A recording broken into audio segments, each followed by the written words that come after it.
লাহিড়িকে মুক্তির নির্দেশ বিচারপতি অমৃতা সিনহার কাল দুপুর 2টার মধ্যে ছাড়তে নির্দেশ হাইকোর্টের। ধৃত ছাত্র সমাজের নেতা সায়ন লাহিড়ি তাকে ছাড়তে এবার নির্দেশ বিচারপতি অমৃতা সিনহার। সরাসরি চলে যাব, অর্ণব হাজরা রয়েছে আমার সঙ্গে, অর্ণবের সঙ্গে কথা বলবো। অর্ণব, ঠিক কি নির্দেশ দিলেন অমৃতা সিনহা?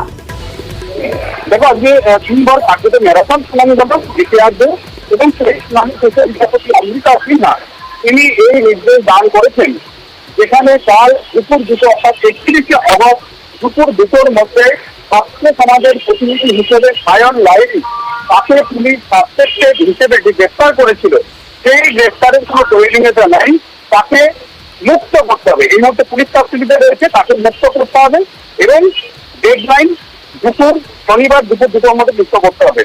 কলকাতা হাইকোর্টের বিচারপতি অমিতা সিনহা এও জানাচ্ছেন, এই সায়ন লাহিড়ির বিরুদ্ধে একটি মামলা থেকে গ্রেফতার দেখানো হলেও আরো একাধিক মামলায় তার গ্রেফতারের আশঙ্কা থাকছে।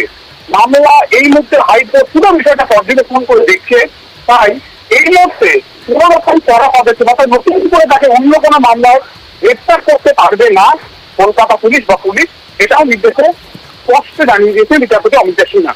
অমিতা সিনহা বিচারপতি পর্যবেক্ষণে জানিয়েছেন 1-2-3টা করে যে আর্যিকরের ঘটনা না ঘটলে পশ্চিমবঙ্গের ছাত্র সমাজের কোনো অস্তিত্বই আমরা দেখতে পেতাম না।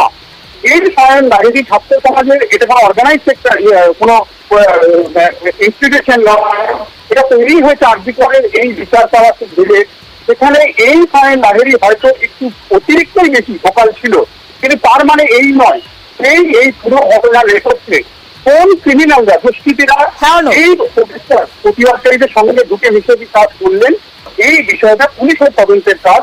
কিন্তু আদালত মনে করছে এই মধ্যে তাকে আর কোন রকম কাস্টডিতে রাখার প্রয়োজন নেই, সেটাকে মুক্ত করার নির্দেশ দিচ্ছে। বেশ অর্ণব। নবান্ন অভিযানে পুলিশের লাঠিচার্জ হচ্ছে। কলকাতার পুলিশ কমিশনারকে নোটিশ এনএইচআরসির।